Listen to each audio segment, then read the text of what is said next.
Welcome to Prince College. Online class is going to start. The second year students will read about the chapter 1, democracy. What is democracy? গণতন্ত্র কোন? Democracy শব্দটি এটা বহুত প্রাচীন কালরু এটা সৃষ্টি হয়েছে। The democracy is not only today's concept but also it is far-reaching concept. Especially in the 4th century and 5th century BC, সাধারণত চতুর্থ এবং পঞ্চম শতাব্দী BC খ্রিস্টপূর্ব চতুর্থ এবং পঞ্চম শতাব্দীরে গ্রিক ইতিহাসরে এই গণতন্ত্র শব্দটিକୁ সংযোগ করা যাইଥିଲା। গ্রিকর দুইটি civilized states such as Sparta and Athens, the rulers were ruling the people on the basis of democracy. গণতান্ত্রিক বেসিসরে গণতান্ত্রিক পদ্ধতিরে গ্রিক সভ্যতারে শাসন ব্যবস্থা পরিচালিত হয়েছিলা। গ্রিক ইতিহাসরে রাজতন্ত্রକୁ গুরুত্ব দিয়া যাইনଥିଲା। রাজতন্ত্র only the basis of one man show বা হেরিডেটারি ওয়ান বা বংশানুক্রমিক, কিন্তু ଲୋକମାନଙ୍କ ଶାସନକୁ বা ଲୋକମାନଙ୍କୁ ସୁବିଧା ସୁଯୋଗ ପ୍ରଦାନ କରିବା ପାଇଁ ଗଣତାନ୍ତ୍ରିକ ପଦ୍ଧତିକୁ ଗ୍ରହଣ କରାଯାଇଥିଲା। ସେଇଥିପାଇଁ ପଲିଟିକାଲ ସାଇନ୍ସର ଯେଉଁ ଟର୍ମ ଗଣତନ୍ତ୍ର ଶବ୍ଦଟି ପ୍ରୟୋଗ କରାଯାଇଛି ସେଇଟା କ'ଣ ହେଉଛି ନା ଯେ ଗ୍ରୀକ୍ ଇତିହାସରେ ପଲିଟିକ୍ସ ଶବ୍ଦରୁ ଆସିଅଛି, যার অর্থ হচ্ছে নগর রাজ্য, অর্থাৎ the rule of the city states known as the politics. এবং পরবর্তী সময়ে এই গণতান্ত্রিক চিন্তাধারাକୁ গুরুত্ব প্রদান করাগলা। এর ফলস্বরূপ কোণ হল না পলিটিকাল গণতন্ত্র শব্দটি মধ্য এই গ্রিকর দুইটি শব্দরু আসিଅଛି। ইংলিশ টার্ম হচ্ছে democracy, demos and kratia, demos and kratia. Demos means গণ অর্থাৎ পিপল, kratia means rule অর্থাৎ শাসন। তেଣୁ ଗଣତନ୍ତ୍ରର ଅର୍ଥ ହେଉଛି ଲୋକମାନଙ୍କର ଶାସନ ବ୍ୟବସ୍ଥାକୁ ବୁଝାଯାଉଛି। यार फलस्वरूप कौन है ना लोकमाने जितेबाला प्रत्यक्ष बा परोक्ष भाव में शासन व्यवस्था परिचालना कले सेतेबाला ताकू गणतंत्र शासन कहुच्छी। एवं यार फलस्वरूप ये गणतंत्र विभिन्न मौलिक चिंताधारा को मध्य गुरुत्व दिगला। तेणु डेमोक्रेसी बा गणतंत्र संज्ञा को विभिन्न उपाय मध्य प्रतिपादन करागला, जोटा कि गणतंत्र क्या कहुच्छी। एवं the best definition is given by the former USA president Abraham Lincoln.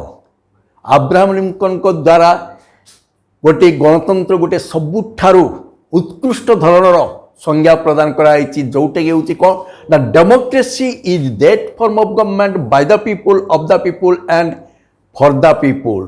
गणतंत्र हूँ एपरी एक शासन व्यवस्था जहाँकि बाय द पीपुल मीन्स लोक मानक द्वारा, ऑफ द पीपुल मीन्स लोक मानकर एवं फॉर द पीपुल मीन्स लोक मानक पई शासन व्यवस्था। से दृष्टि गणतंत्र को आज एक जनप्रिय शासन व्यवस्था रूपे ग्रहण करा जायछि। तेणु डेमोक्रेसी बा गणतंत्र लोक मानकर मंगल पई उद्दिष्ट लोक मानक द्वारा परिचालित शासन व्यवस्था एवं लोक मानकर विकास पई गुरुत्वपूर्ण भूमिका ग्रहण करिछि। यार फलस्वरूप डेमोक्रेसी को बर्तमान दुई भाग विभक्त कराई, गोटे हूँ डायरेक्ट डेमोक्रेसी आउट है इनडायरेक्ट डेमोक्रेसी। डायरेक्ट डेमोक्रेसी हूँ प्रत्यक्ष गणतांत्रिक व्यवस्था एवं इनडायरेक्ट परोक्ष गणतांत्रिक व्यवस्था। तो बर्तमान देखिए आम direct democracy. Direct democracy direct democracy हूँ प्रत्यक्ष गणतांत्रिक व्यवस्था। प्रत्यक्ष गणतांत्रिक क्या कह ନା ଯେତେବେଳେ ଲୋକମାନେ ସିଧାସଳଖ ଭାବରେ ଶାସନ ବ୍ୟବସ୍ଥାରେ ସଂଶ୍ଳିଷ୍ଟ ହେବେ ସେତେବେଳେ ତାକୁ କୁହାହେଉଛି ପ୍ରତ୍ୟକ୍ଷ ଗଣତାନ୍ତ୍ରିକ ବ୍ୟବସ୍ଥା ବା direct democracy. When the people are directly involve to make or to choice the representatives। ପ୍ରତ୍ୟକ୍ଷ ଭାବରେ ଯେତେବେଳେ ଲୋକମାନେ ସିଧାସଳଖ ଭାବରେ ଲୋକମାନେ ଯେତେବେଳେ ତାଙ୍କର ପ୍ରତିନିଧିକୁ ବାଛନ୍ତି ସେତେବେଳେ ତାକୁ ଡାଇରେକ୍ଟ ଡେମୋକ୍ରେସି କୁହାହେଉଛି। ଏହାଦ୍ୱାରା ଲୋକମାନେ ଗୋଟେ ନିର୍ଦ୍ଦିଷ୍ଟ ପ୍ଲେସ୍ରେ ଗୋଟେ ନିର୍ଦ୍ଦିଷ୍ଟ ସ୍ଥାନରେ ଏକତ୍ରିତ ହୋଇ ସେମାନେ ନିଜର ପ୍ରତିନିଧିକୁ ବାଛିପାରିବେ। ବର୍ତ୍ତମାନ ପରିପ୍ରେକ୍ଷୀରେ ବଡ଼ ବଡ଼ ରାଜ୍ୟ ବା ଦେଶଗୁଡ଼ିକରେ ଡାଇରେକ୍ଟ ଡେମୋକ୍ରେସି ସମ୍ଭବପର ନୁହେଁ। ଓନ୍ଲି କ୍ଷୁଦ୍ର ବା ଛୋଟ ରାଷ୍ଟ୍ରଗୁଡ଼ିକରେ ଡାଇରେକ୍ଟ ଡେମୋକ୍ରେସି ସମ୍ଭବପର ହେଉଛି। ଏକ୍ଜାମ୍ପଲ୍ ବା ଉଦାହରଣ ସ୍ୱରୂପ ସବୁଠାରୁ ଉତ୍କୃଷ୍ଟ ଧରଣର ଡାଇରେକ୍ଟ ଡେମୋକ୍ରେସି ବା ପ୍ରତ୍ୟକ୍ଷ ଗଣତାନ୍ତ୍ରିକ ବ୍ୟବସ୍ଥା ସୁଇଜରଲ୍ୟାଣ୍ଡରେ ପରିଚାଳିତ ହେଉଅଛି। ସୁଇଜରଲ୍ୟାଣ୍ଡ ଏକ ଛୋଟିଆ ପାହାଡ଼ିଆ ଅଞ୍ଚଳ ହୋଇଥିବାରୁ ସେଠାରେ ଲୋକସଂଖ୍ୟା ମଧ୍ୟ ଅଳ୍ପ ଥିବାରୁ ସେଠାରେ ସିଧାସଳଖ ଭାବରେ ଲୋକମାନେ ଗୋଟିଏ ନିର୍ଦ୍ଦିଷ୍ଟ ଜାଗାରେ ଏକତ୍ରିତ ହୋଇଥାନ୍ତି, ଯେଉଁଟାକି କୁହାହେଉଛି ମୁକ୍ତାକାଶ ଅର୍ଥାତ୍ ଖୋଲା ଆକାଶ ଲ୍ୟାଣ୍ଡସ୍ ଅର୍ ଇଂଲିଶରେ ତାକୁ କୁହାହେଉଛି ଲେଟ୍ସ ଜମାଇଣ୍ଡ, ଯେଉଁଠି ଲୋକମାନେ ଗୋଟିଏ ଜାଗାରେ ଏକତ୍ରିତ ହୁଅନ୍ତି ଏବଂ ସେଠାରେ ନିର୍ଦ୍ଦିଷ୍ଟ ଭାବରେ ଜଣେ ପ୍ରତିନିଧିକୁ ବାଛିଥାନ୍ତି। ସୁଇଜରଲ୍ୟାଣ୍ଡରେ 19 କ୍ୟାଣ୍ଟନ୍ସ ରହୁଛି ତାଙ୍କର। ଆମର ଯେମିତି ରାଜ୍ୟ ରହୁଛି ତାଙ୍କର ସେମିତି 19 କ୍ୟାଣ୍ଟନ୍ସ ଏବଂ 6 ହାଫ୍ କ୍ୟାଣ୍ଟନ୍ ରହୁଛି। ତେଣୁ ଏଇ 19 କ୍ୟାଣ୍ଟନ୍ସ ଏବଂ 6 ହାଫ୍ କ୍ୟାଣ୍ଟନ୍ର ପ୍ରତ୍ୟେକ କ୍ୟାଣ୍ଟନ୍ରେ ଲୋକମାନେ ଏକତ୍ରିତ ହୋଇ ଗୋଟିଏ ନିର୍ଦ୍ଦିଷ୍ଟ ଜାଗାରେ ବସିଥାନ୍ତି ଏବଂ ସେଠାରେ ତାଙ୍କର ପ୍ରତିନିଧିମାନଙ୍କୁ ବାଛିଥାନ୍ତି। ଏହାର ଫଳସ୍ୱରୂପ କ'ଣ ହେଉଛି ନା ସେମାନେ ଯାହାକୁ ସେମାନେ ନିର୍ଦ୍ଦିଷ୍ଟ ସମୟ ପାଇଁ ସାଧାରଣତଃ ଯେମିତି ନିର୍ବାଚନ ହୁଏ ସେମିତି ସେଠି ମଧ୍ୟ ନିର୍ବାଚନ କରାଯାଏ ଏବଂ ପ୍ରତ୍ୟେକ ପ୍ରାର୍ଥୀକୁ 4 ବର୍ଷ ପାଇଁ ପଠାଇଥାନ୍ତି ପ୍ରତିନିଧି ସଭାକୁ ଏବଂ ସେଇଥିରେ ସେମାନେ ତାଙ୍କର ପ୍ରତିନିଧିତ୍ୱ କରୁଥିବା ବ୍ୟକ୍ତିଙ୍କ କାର୍ଯ୍ୟକଳାପକୁ ନିୟନ୍ତ୍ରଣ ମଧ୍ୟ କରିଥାନ୍ତି। କେମିତି ଭାବରେ ନିୟନ୍ତ୍ରଣ କରିଥାନ୍ତି ସେଥିପାଇଁ 3ଟି ଉପାଦାନ ଗୁରୁତ୍ୱପୂର୍ଣ୍ଣ ଉପାଦାନ ରହୁଛି। କ'ଣ କ'ଣ ସେଗୁଡ଼ିକ? ରେଫରେଣ୍ଡମ୍, ଇନିସିଏଟିଭ୍ ଆଣ୍ଡ ରିକଲ୍। ରେଫରେଣ୍ଡମ୍ ମିନ୍ସ ହେଉଛି ଗଣୋଦ୍ଯୋଗ, ଇନିସିଏଟିଭ୍ ମାନେ ହେଉଛି ଗଣଭୋଟ ଏବଂ ପ୍ରତ୍ୟାହାର, ରିକଲ୍ ମାନେ ପ୍ରତ୍ୟାହାର। ଗଣଭୋଟ ମାନେ ହେଉଛି କ'ଣ ନା ଲୋକମାନେ ଭୋଟ ଦେଇ ବାଛିବା ଏବଂ ସେହି ପ୍ରତିନିଧିଙ୍କୁ ନିଜ କାର୍ଯ୍ୟକାଳ କରିବା ପୂର୍ବରୁ ମଧ୍ୟ ନିୟନ୍ତ୍ରଣ କରିପାରିବାର କ୍ଷମତା ରହୁଛି। ଏବଂ ଇନିସିଏଟିଭ୍ ମିନ୍ସ ହେଉଛି ଗଣୋଦ୍ଯୋଗ। ଗଣୋଦ୍ଯୋଗ ମାନେ କ'ଣ ନା ଲୋକମାନଙ୍କ ଉଦ୍ୟମରେ ଏକ ବିଧେୟକ ବା ବିଲ୍କୁ ଗୃହୀତ କରିବା ବା ପାରିତ କରିବାର ବ୍ୟବସ୍ଥାକୁ ବୁଝାଉଛି। ଅର୍ଥାତ୍ ଯଦି ଲୋକମାନେ ଚାହିଁବେ ସେମାନଙ୍କ ପାଇଁ ତାଙ୍କ ପ୍ରତିନିଧିମାନେ ଏକ ଆଇନ ପ୍ରଣୟନ କରନ୍ତୁ ତାହେଲେ ସେମାନେ ସେଠି ଆଇନ ପ୍ରଣୟନ କରିବା ପାଇଁ ବାଧ୍ୟ ହୋଇଥାନ୍ତି ବା ଲୋକମାନଙ୍କ ଦ୍ୱାରା ଆଗତ ହୋଇଥିବା ବିଧେୟକକୁ ବିଧାନସଭାରେ ବା ପ୍ରତିନିଧି ସଭାରେ ପାରିତ କରିବାରେ ଗୁରୁତ୍ୱପୂର୍ଣ୍ଣ ଭୂମିକା ଗ୍ରହଣ କରିଥାନ୍ତି। ଯଦି ତା ଲୋକମାନଙ୍କ ଉଦ୍ୟମକୁ ବିଫଳ କରାଯାଇଥାଏ ତାହେଲେ ପ୍ରତିନିଧିତ୍ୱ କରୁଥିବା ବ୍ୟକ୍ତି ହିଁ ବିଫଳ ହୋଇଥାଏ। ଏହାର ଫଳସ୍ୱରୂପ ଆଉ ଏକ ଉପାଦାନ ହେଉଛି ଗୁରୁତ୍ୱପୂର୍ଣ୍ଣ ଉପାଦାନ ଯେଉଁଟାକି ପ୍ରତ୍ୟାହାର କୁହାହେଉଛି ବା ରିକଲ୍ କୁହାହେଉଛି। ରିକଲ୍ ମିନ୍ସ ତାକୁ ଫେରାଇ ଆଣିବା। ଯଦି ସେ ପ୍ରତିନିଧିତ୍ୱ କରୁଥିବା ପ୍ରତିନିଧି ଠିକ୍ ଭାବରେ କାର୍ଯ୍ୟ ସମ୍ପାଦନ କରିନପାରେ ତାହେଲେ ତାଙ୍କ ସୁଇଜରଲ୍ୟାଣ୍ଡର ସାମ୍ବିଧାନିକ ବ୍ୟବସ୍ଥା ଅନୁସାରେ ଜଣେ ପ୍ରତିନିଧିଙ୍କର କାର୍ଯ୍ୟକାଳ ହେଉଛି 4 ବର୍ଷ, 4 ଇୟର୍ସ। ଯଦି 4 ଇୟର୍ସ ଭିତରେ 4 ବର୍ଷ ଭିତରେ ସେ ନିଜର କାର୍ଯ୍ୟକୁ ସୁଚାରୁ ରୂପେ ପ୍ରତିପାଦନ କରନ୍ତି ନାହିଁ ତାହେଲେ କ'ଣ ହେଉଛି ନା ତାଙ୍କୁ ଫେରାଇ ଆଣିବାର ବ୍ୟବସ୍ଥା ମଧ୍ୟ ରହିଛି। ଏଇ ଯେଉଁ ଫେରାଇ ଆଣିବାର ବ୍ୟବସ୍ଥା କୁହାହେଉଛି ପ୍ରତ୍ୟାହାର କୁହାହେଉଛି। ଏହାଦ୍ୱାରା ପ୍ରତିନିଧିତ୍ୱ କରୁଥିବା ପ୍ରତିନିଧି ନିଜର କାର୍ଯ୍ୟକଳାପ ପ୍ରତି ଅଧିକ କନସିୟସ୍ ବା ସଚେତନ ହୋଇଥାନ୍ତି। ତେଣୁ ଏହାଦ୍ୱାରା ଡାଇରେକ୍ଟ ଡେମୋକ୍ରେସି ଦ୍ୱାରା ପ୍ରତିନିଧିମାନେ ଯେଉଁମାନେ କି ବିଧାନସଭାକୁ ବା ପ୍ରତିନିଧିତ୍ୱ ସଭାକୁ ସେମାନେ ଯାଇଥାନ୍ତି ସେମାନେ ମଧ୍ୟ ଅଧିକ ପରିମାଣରେ ସଚେତନ ହୋଇଥାନ୍ତି। ଫଳରେ ଶାସନ ବ୍ୟବସ୍ଥା ଠିକ୍ ଭାବରେ ପରିଚାଳିତ ହୋଇଥାଏ। କିନ୍ତୁ ଏହା ବଡ଼ ବଡ଼ ରାଷ୍ଟ୍ରଗୁଡ଼ିକ ପାଇଁ ଉପଯୁକ୍ତ ନୁହେଁ, କାରଣ ବଡ଼ ବଡ଼ ରାଷ୍ଟ୍ରଗୁଡ଼ିକରେ ଲୋକମାନେ ଏକତ୍ରିତ ହୋଇ ଭୋଟ ବା ପ୍ରତିନିଧିକୁ ବାଛିବା ସମ୍ଭବପର ହୁଏ ନାହିଁ। ସେଇଥିପାଇଁ ବଡ଼ ବଡ଼ ରାଷ୍ଟ୍ରଗୁଡ଼ିକ ହେଉଛି ଇନଡାଇରେକ୍ଟ ଡେମୋକ୍ରେସି ବା ପରୋକ୍ଷ ଗଣତାନ୍ତ୍ରିକ ବ୍ୟବସ୍ଥାକୁ ଗ୍ରହଣ କରୁଛନ୍ତି। ଉଦାହରଣ ସ୍ୱରୂପ ହେଉଛି ଭାରତ ଏକ ବିଶାଳ ରାଷ୍ଟ୍ର ହୋଇଥିବାରୁ ପରୋକ୍ଷ ଗଣତନ୍ତ୍ରକୁ ବିଶେଷ ଭାବରେ ଗୁରୁତ୍ୱ ଦେଇଛି। ତେଣୁ ପରୋକ୍ଷ ଗଣତନ୍ତ୍ର ବା ଇନଡାଇରେକ୍ଟ ଡେମୋକ୍ରେସି କାହାକୁ କୁହାଯାଏ ନା ଯେତେବେଳେ ଜଣେ ପ୍ରତିନିଧିକୁ ପରୋକ୍ଷ ଭାବରେ ବା ଇନଡାଇରେକ୍ଟଲି ଇଲେକ୍ଟ କରିଥାନ୍ତି, ନିର୍ବାଚିତ କରିଥାନ୍ତି ବ୍ୟାଲଟ ପେପର ମାଧ୍ୟମ ବା ଇଭିଏମ୍, ବର୍ତ୍ତମାନ ହେଉଛି EVM machine, electronic voting machine ମାଧ୍ୟମରେ ନିଜର ପ୍ରତିନିଧିତ୍ୱକୁ ସେମାନେ ନିର୍ଦ୍ଦିଷ୍ଟ ସମୟସୀମା ପାଇଁ ପଠାଇଥାନ୍ତି। ଡାଇରେକ୍ଟ ଡେମୋକ୍ରେସି ଏବଂ ଇନଡାଇରେକ୍ଟ ଡେମୋକ୍ରେସି ମଧ୍ୟରେ ପାର୍ଥକ୍ୟ ହେଉଛି ଡାଇରେକ୍ଟ ବା ପ୍ରତ୍ୟକ୍ଷ ଗଣତାନ୍ତ୍ରିକ ବ୍ୟବସ୍ଥାରେ ଜଣେ ଭୋଟର ବା ପ୍ରତିନିଧିତ୍ୱକୁ ବାଛିଥିବା ଭୋଟରମାନେ ଚାହିଁଲେ ସେମାନେ ନିଜର କାର୍ଯ୍ୟକାଳ କରିବା ପୂର୍ବରୁ ସେମାନେ ତାକୁ ବରଖାସ୍ତ କରିପାରନ୍ତି ବା ପ୍ରତ୍ୟାହାର କରିପାରନ୍ତି। କିନ୍ତୁ ଇନଡାଇରେକ୍ଟ ଡେମୋକ୍ରେସି ବା ପରୋକ୍ଷ ଗଣତାନ୍ତ୍ରିକ ବ୍ୟବସ୍ଥାରେ 5 ବର୍ଷ ପୂର୍ବରୁ କୌଣସି ପ୍ରତିନିଧିକୁ ପ୍ରତ୍ୟାହାର କରିପାରିବେ ନାହିଁ। ତେଣୁ ଛୋଟ ଦେଶଗୁଡ଼ିକରେ ବା ଛୋଟ ରାଷ୍ଟ୍ରଗୁଡ଼ିକ, ସୁଇଜରଲ୍ୟାଣ୍ଡ ଭଳି ରାଷ୍ଟ୍ରଗୁଡ଼ିକରେ ପ୍ରତ୍ୟକ୍ଷ ଗଣତାନ୍ତ୍ରିକ ଗୁରୁତ୍ୱ ଦିଆଯାଉଥିବା ବେଳେ ଭାରତ ଭଳି ଏକ ବିଶାଳ ରାଷ୍ଟ୍ରରେ ପରୋକ୍ଷ ଗଣତନ୍ତ୍ରକୁ ଗୁରୁତ୍ୱ ଦିଆଯାଇଛି। ଏହାଦ୍ୱାରା କ'ଣ ହେଉଛି ନା ଏହାଦ୍ୱାରା ଲୋକମାନେ ଭୋଟ ଦେଇ ନିଜର ପ୍ରତିନିଧିତ୍ୱକୁ ବା ନିଜର ପ୍ରତିନିଧିକୁ 5 ବର୍ଷ ପାଇଁ ସେମାନେ ନିର୍ବାଚିତ କରିଥାନ୍ତି।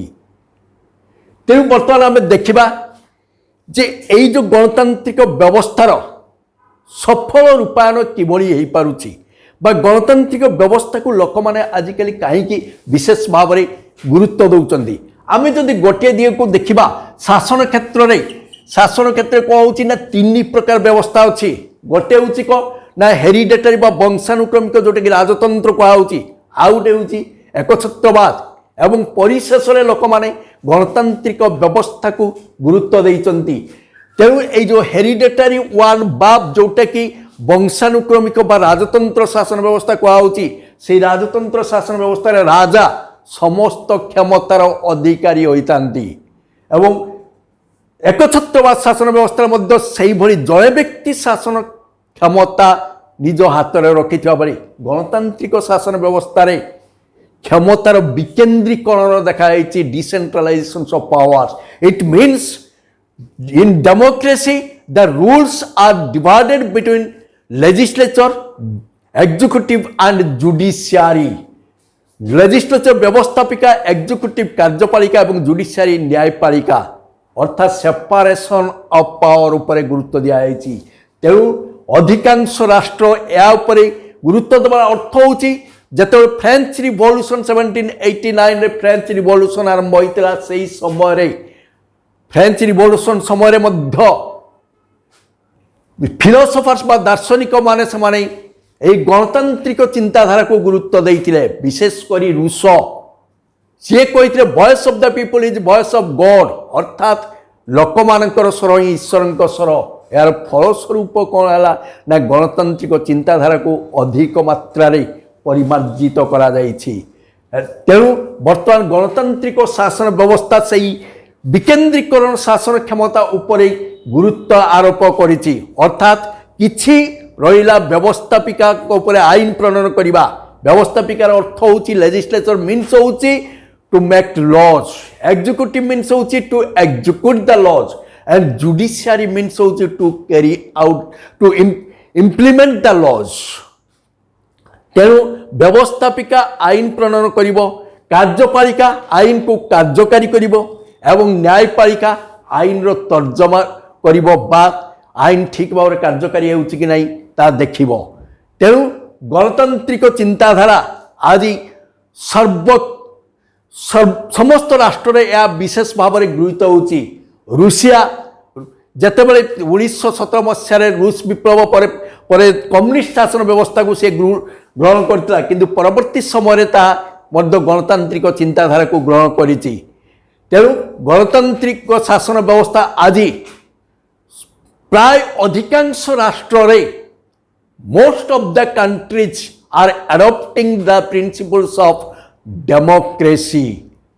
सो democracy is the best rule, best governance शासन व्यवस्था होती सबुठारु उत्कृष्ट शासन व्यवस्था होती गणतांत्रिक शासन व्यवस्था।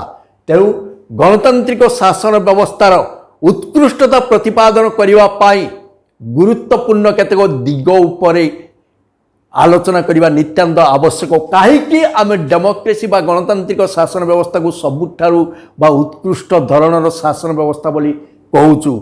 सेतिपाई केतेक गुरुत्वपूर्ण वैशिष्ट्य अच्छी तार फीचर्स मध्य रोची जे कौन ना डेमोक्रेसी बा गणतंत्र को कहीं आज लोक माने विशेष भाव में ग्रहण करुचंती। सेतिपाई निम्नलिखित केतेक वैशिष्ट्य गुड़िक आलोचना करने मध्य आवश्यक जोटा हूँ पपुलर सॉवरेनिटी बा जनप्रिय सार्वभौमत्व। पपुलर सॉवरेनिटी कौन?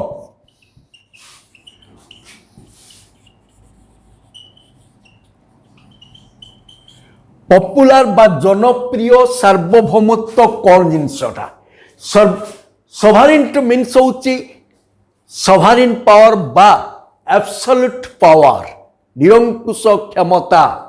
तेणु लोक मान द्वारा जितेबाला क्षमता उपभोग करा जाई थाए सेतेबेले होची ताको कुआ होची पपुलर सॉवरेनिटी बा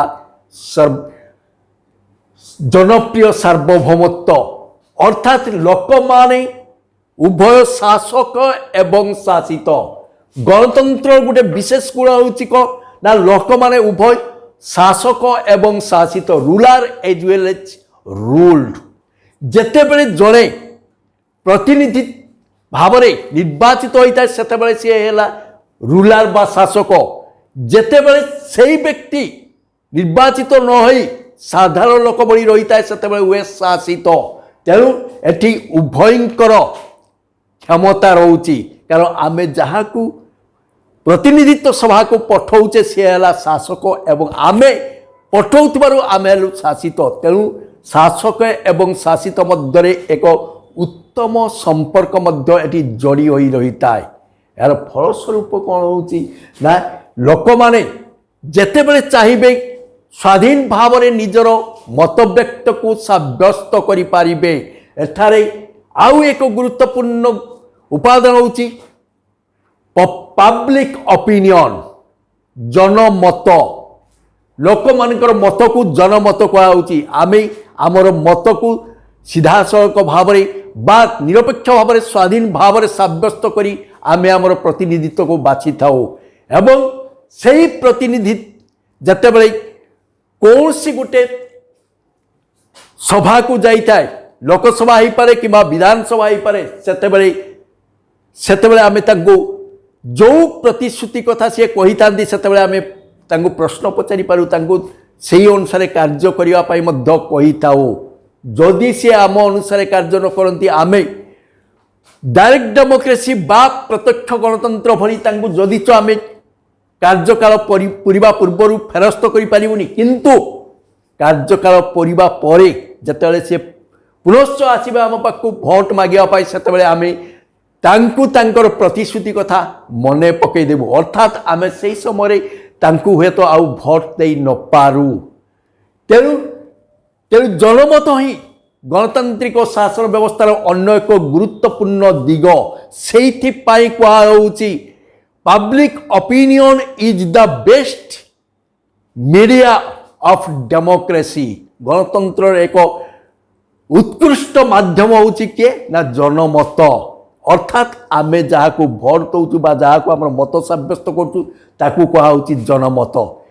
एवं गणतंत्र अन्य एक गुरुत्वपूर्ण वैशिष्ट्य होउची बा फीचर्स होउची कौन ना टू क्रिएट एजुकेशन, शिक्षा सृष्टि करिबा। केमिति शिक्षा सृष्टि कर आमे जे बुक बा बही पढ़िले जे शिक्षा अर्जन करछे ता नुहे। राजनैतिक क्षेत्र रे अंश ग्रहण करथुवा प्रत्येक व्यक्ति को मध्य ବ୍ୟକ୍ତିଙ୍କ ଠାରୁ ମଧ୍ୟ ଆମେ କିଛି ଶିକ୍ଷା ଲାଭ କରୁଛୁ। ସେମାନଙ୍କର ପ୍ରତିଶ୍ରୁତି, ସେମାନଙ୍କର କାର୍ଯ୍ୟକଳାପ ଆମେ ଏହା ଦ୍ୱାରା ସଚେତନ ହୋଇପାରୁଛୁ। ଯେତେବେଳେ ଆମେ ସଚେତନ ହେଉଛୁ ନିଶ୍ଚିତ ଭାବରେ ଆମେ କିଛି ଶିକ୍ଷା ଲାଭ କରୁଛୁ। ଯେଉଁ ବ୍ୟକ୍ତି ଜଣକୁ ଜଣେ ଆମର ପ୍ରତିନିଧିତ୍ୱ ହେବା ପାଇଁ ଯାଉଛି ଏବଂ ସେ ଆମକୁ ଯେଉଁ ପ୍ରତିନିଧିତ୍ୱ ସମୟରେ ବା ଯେତେବେଳେ ଗୋଟେ ପ୍ରାର୍ଥୀ ହିସାବରେ ସେ ଆମକୁ ବିଭିନ୍ନ ପ୍ରକାର କଥା କହୁଛି ବା ପ୍ରତିଶ୍ରୁତି ଦେଉଛି, ଯେତେବେଳେ ତା ପୂରଣ ହେଉଛି ସେତେବେଳେ ଆମେ କିଛି ଶିକ୍ଷା ଲାଭ କଲୁ, ଯାହାଦ୍ୱାରା କି ପରବର୍ତ୍ତୀ ସମୟରେ ଆମେ ଅଧିକ ସଚେତନ ହେଇଗଲୁ। ଆଗରୁ ରାଜନୀତିକୁ ପ୍ରବେଶ କରିବା ପାଇଁ ଶିକ୍ଷିତ ବ୍ୟକ୍ତିମାନେ ଭୟ କରୁଥିଲେ, କାରଣ ରାଜନୀତିଜ୍ଞ ବ୍ୟକ୍ତି ବା ରାଜନୀତିରେ ଯେଉଁମାନେ ଅଂଶଗ୍ରହଣ କରୁଥିଲେ ସେମାନେ କେବଳ ପ୍ରତିଶ୍ରୁତି ରକ୍ଷା କରୁଥିଲେ, ପ୍ରତିଶ୍ରୁତି କେବଳ ଦେଉଥିଲେ କିନ୍ତୁ ତାକୁ ରକ୍ଷା କରୁନଥିଲେ। କିନ୍ତୁ ବର୍ତ୍ତମାନ ଶିକ୍ଷିତ ବ୍ୟକ୍ତିମାନେ ଅଧିକ ପରିମାଣରେ ରାଜନୀତି ପ୍ରତି ଆକୃଷ୍ଟ ହେଉଛନ୍ତି ଏବଂ ଦେଶର ଶାସନ ବ୍ୟବସ୍ଥାକୁ କେମିତି ପରିଚାଳିତ, କେମିତି ମାର୍ଜିତ କରିବେ ସେଥିପାଇଁ ମଧ୍ୟ ଗୁରୁତ୍ୱ ଦେଉଛନ୍ତି। ଏବଂ ଶିକ୍ଷିତ ବ୍ୟକ୍ତିମାନେ ଅଧିକ ମାତ୍ରାରେ ରାଜନୈତିକ ଚିନ୍ତାଧାରା ସୃଷ୍ଟି କରି ଲୋକମାନଙ୍କ ମଧ୍ୟରେ ଅଧିକ ସଚେତନତା ସୃଷ୍ଟି କରୁଛନ୍ତି। କାରଣ ଗଣତାନ୍ତ୍ରିକ ଶାସନ ବ୍ୟବସ୍ଥା ଆମେ ଦୁଇ ପ୍ରକାର ଜିନିଷ ଦେଖିବା ପାଇଁ ପାଉଥାଉ। ଗୋଟେ ହେଉଛି ଶାସକ ରହିଲେ, ଗୋଟେ ଯେଉଁମାନେ ନିର୍ବାଚିତ ହୋଇକି ଗଲେ ନିରଙ୍କୁଶ ସଂଖ୍ୟାଗରିଷ୍ଠତା ହାସଲ କଲେ ସେମାନେ ଶାସକ ହେଇକି ରହିଲା ବେଳେ ଆଉ ଯେଉଁ ପ୍ରତିନିଧିମାନେ ରହିଲେ ବିରୋଧୀ ଦଳର ଭୂମିକା ନିର୍ବାହ କଲେ। ଏବଂ ଉଭୟ ଶାସକ ଏବଂ ବିରୋଧୀ ଦଳଙ୍କ ମଧ୍ୟରେ ଯେଉଁ ଯୁକ୍ତି ତର୍କ ଆଲୋଚନା ତର୍ଜମା ଇତ୍ୟାଦି ଚାଲିଥାଏ ତାହା ଦ୍ୱାରା ଆମେ ମଧ୍ୟ କିଛି ଶିକ୍ଷା ଲାଭ କରିଥାଉ। ତାପରେ ଅନ୍ୟ ଏକ ଗୁରୁତ୍ୱପୂର୍ଣ୍ଣ ଗଣତନ୍ତ୍ର ବୈଶିଷ୍ଟ୍ୟ ହେଉଛି ବିଭିନ୍ନ ପ୍ରକାର ପତ୍ର ପତ୍ରିକା ମଧ୍ୟ ଆମ ମଧ୍ୟରେ ସଚେତନତା ସୃଷ୍ଟି କରିଥାନ୍ତି। ମ୍ୟାଗାଜିନ୍ସ, ପମ୍ପଲେଟ୍ସ, ରେଡ଼ିଓ, ନ୍ୟୁଜ୍ ପେପର ଇତ୍ୟାଦି। ସେଇଥିପାଇଁ ଗଣତନ୍ତ୍ରକୁ କୁହାହେଉଛି ଗୋଟେ ଚତୁର୍ଥ ସ୍ତମ୍ଭ ବୋଲି କୁହାହେଉଛି। ଅର୍ଥାତ୍ ଗଣତାନ୍ତ୍ରିକ ଶାସନ ବ୍ୟବସ୍ଥାରେ ଲୋକମାନଙ୍କୁ ଅଧିକ ସଚେତନ କରାଯାଉଛି, କାରଣ ଗଣତନ୍ତ୍ର ହେଉଛି ଲୋକମାନଙ୍କର ଶାସନ ବ୍ୟବସ୍ଥା। ଲୋକମାନେ ସିଧାସଳଖ ଭାବରେ କିମ୍ବା ପରୋକ୍ଷ ଭାବରେ ସେମାନେ ଅଂଶଗ୍ରହଣ କରିଥାନ୍ତି। ଏହାର ଫଳସ୍ୱରୂପ କ'ଣ ହେଉଛି ନା ଗଣତାନ୍ତ୍ରିକ ବ୍ୟବସ୍ଥା ଲୋକମାନଙ୍କୁ ଅଧିକ ଜାଗ୍ରତ କରିବା ପାଇଁ ସୁଯୋଗ ସୃଷ୍ଟି କରୁଛି। ଗଣତନ୍ତ୍ର ହେଉଛି ଏକ ସତତ ଜାଗୃତି ମଧ୍ୟ, ମାନେ ଲୋକମାନଙ୍କୁ ଅଧିକ ସଚେତନ କରାଉଛି। କାରଣ ଲୋକମାନେ ଆଉ ଅଜ୍ଞ ନୁହନ୍ତି। ରାଜତନ୍ତ୍ରରେ ଜଣେ ବ୍ୟକ୍ତି ହସ୍ତରେ ସମସ୍ତ କ୍ଷମତା ରହିଥିବା ବେଳେ ସ୍ୱାଧୀନତା ବୋଲି କୌଣସି ଜିନିଷ ଲୋକମାନେ ଉପଭୋଗ କରିପାରନ୍ତି ନାହିଁ। କାରଣ ବ୍ୟବସ୍ଥାପିକା, କାର୍ଯ୍ୟପାଳିକା ଏବଂ ନ୍ୟାୟପାଳିକା କେବଳ ରାଜାଙ୍କ ନିକଟରେ ରହିଥାଏ। ତେଣୁ ସିଏ ହିଁ ସୃଷ୍ଟିକର୍ତ୍ତା, ସିଏ ହିଁ ପାଳନକର୍ତ୍ତା, ସିଏ ହିଁ ସଂହାରକର୍ତ୍ତା ରହିଥାନ୍ତି। କିନ୍ତୁ ଗଣତନ୍ତ୍ରରେ ତିନୋଟି ଜିନିଷ ଅଲଗା ରହିଥାଏ। ଜଣକୁ ସୃଷ୍ଟିକର୍ତ୍ତା କୁହାଗଲା ବେଳେ, ଜଣକୁ ପାଳନକର୍ତ୍ତା କୁହାଗଲା ବେଳେ ଆଉ ଜଣକୁ ସଂହାରକର୍ତ୍ତା କୁହାହେଉଛି। ଯେମିତି ପୌରାଣିକ ଚିନ୍ତାଧାରାରେ ମଧ୍ୟ ତିନି ଜଣ ଦେବତାଙ୍କ ନିକଟରେ ତିନୋଟି ରୂପରେଖ ରହୁଛି, ଠିକ୍ ସେମିତି ଗଣତାନ୍ତ୍ରିକ ଶାସନ ବ୍ୟବସ୍ଥା ଯେଉଁ ତିନୋଟି ଅଙ୍ଗ ରହୁଛି ସରକାରଙ୍କର, ସେହି ତିନୋଟି ଅଙ୍ଗ ଯେଉଁମାନେ ବ୍ୟବସ୍ଥାପିକା ରହିଲେ, ଲେଜିସ୍ଲେଚର ଯେଉଁମାନେ ରହିଲେ ସେମାନଙ୍କର କାମ ହେଉଛି ଆଇନ ପ୍ରଣୟନ କରିବା। ଅର୍ଥାତ୍ all the representatives are responsible to make laws, but the laws which are made by the representatives, ମାନେ ଯେଉଁ ପ୍ରତିନିଧିମାନଙ୍କ ଦ୍ୱାରା ଯେଉଁ ଲଟି ଆଇନଟି ତିଆରି ହେଲା ତାକୁ କାର୍ଯ୍ୟ କରିବାର ଦାୟିତ୍ୱ ହେଉଛି ଏକ୍ଜିକ୍ୟୁଟିଭ୍ ବା କାର୍ଯ୍ୟପାଳିକା। ତେଣୁ ଏମାନେ ହେଉଛନ୍ତି ମୁଷ୍ଟିମେୟ, ଅର୍ଥାତ୍ ମନ୍ତ୍ରୀ ଠାରୁ ପିଅନ୍ ପର୍ଯ୍ୟନ୍ତ ବା ବ୍ୟୁରୋକ୍ରାଟ୍ସ ବା ଅମଲାତନ୍ତ୍ର ଯେଉଁମାନଙ୍କୁ କୁହାଗଲା ଅଫିସର ଠାରୁ ପିଅନ୍ ପର୍ଯ୍ୟନ୍ତ ଏମାନଙ୍କର ମଧ୍ୟ ଭୂମିକା ରହିଲା ତାକୁ କାର୍ଯ୍ୟକାରୀ କରିବା। ତେଣୁ ସେମାନଙ୍କ ବ୍ୟବସ୍ଥାପିକାର କାମ ହେଉଛି ଆଇନ ତିଆରି କରିବା, କାର୍ଯ୍ୟପାଳିକାର କାମ ହେଉଛି ଆଇନକୁ କାର୍ଯ୍ୟକାରୀ କରିବା। ଏବଂ ଏକ ଗଣତାନ୍ତ୍ରିକ ରାଷ୍ଟ୍ରରେ ଆଇନ ଠିକ୍ ଭାବରେ କାର୍ଯ୍ୟକାରୀ ହେଉଛି କି ନାହିଁ ତାକୁ ଦେଖିବା ହେଉଛି କାହାର କାମ ନା ନ୍ୟାୟପାଳିକାର କାମ। It means the judiciary interprets the laws, analyses the laws, whether the laws are carried by the executive right or wrong মানে କାର୍ଯ୍ୟପାଳିକା ଦ୍ୱାରା ଯେଉଁ ଆଇନଟି କାର୍ଯ୍ୟକାରୀ ହେଉଛି ତାକୁ ଠିକ୍ ଭାବରେ କାର୍ଯ୍ୟକାରୀ କରାଯାଉଛି କି ନାହିଁ ତାକୁ ଦେଖିବା ମଧ୍ୟ ନ୍ୟାୟପାଳିକାର କାମ। ତେଣୁ ଗଣତାନ୍ତ୍ରିକ ଚିନ୍ତାଧାରା ବା ଗଣତାନ୍ତ୍ରିକ ବିଶ୍ୱାସକୁ ଲୋକମାନେ ଅଧିକ ପରିମାଣରେ ଗୁରୁତ୍ୱ ଦେଉଛନ୍ତି। କାରଣ ଗଣତନ୍ତ୍ର ହେଉଛି ସବୁଠାରୁ ଏକ ଉତ୍କୃଷ୍ଟ ଧରଣର ଶାସନ ବ୍ୟବସ୍ଥା ବୋଲି ତାକୁ କୁହାଯାଉଛି। ଏହାର ଫଳସ୍ୱରୂପ କ'ଣ ହେଲା ନା ବର୍ତ୍ତମାନ ରାଜତନ୍ତ୍ର କିମ୍ବା ଏକଛତ୍ରବାଦ ଶାସନ ବ୍ୟବସ୍ଥାକୁ ଲୋକେ ପ୍ରତ୍ୟାଖ୍ୟାନ କରି ଗଣତାନ୍ତ୍ରିକ ଶାସନ ବ୍ୟବସ୍ଥାକୁ ଅଧିକ ଗୁରୁତ୍ୱ ଦେଉଛନ୍ତି। ଏବଂ ଗଣତାନ୍ତ୍ରିକ ଶାସନ ବ୍ୟବସ୍ଥା ଜନପ୍ରିୟତା ସୃଷ୍ଟି ହେବାର ଅନ୍ୟ ଏକ ଗୁରୁତ୍ୱପୂର୍ଣ୍ଣ ବୈଶିଷ୍ଟ୍ୟ ହେଉଛି କ'ଣ ନା ଲୋକମାନେ ଏହାର ଶାସକ ଏବଂ ଶାସିତ ହୋଇଥାନ୍ତି। ଲୋକମାନେ ଏହାର ଶାସକ ଏବଂ ଶାସିତ ହୋଇଥାନ୍ତି। ଯେତେବେଳେ ଜଣେ ବ୍ୟକ୍ତି ପ୍ରତିନିଧି ଭାବରେ ନିର୍ବାଚିତ ହୋଇଯାଇଥାଏ ସେତେବେଳେ ହେଲା ଶାସକ ଏବଂ ଯେତେବେଳେ ସେହି ବ୍ୟକ୍ତି ଜଣେ ପ୍ରତିନିଧି ନ ହୋଇ ସାଧାରଣ ଜନତା ଭାବରେ ରହିଲା ସେତେବେଳେ ତାକୁ କୁହାଗଲା କ'ଣ ନା ଶାସିତ କୁହାଗଲା। ତେଣୁ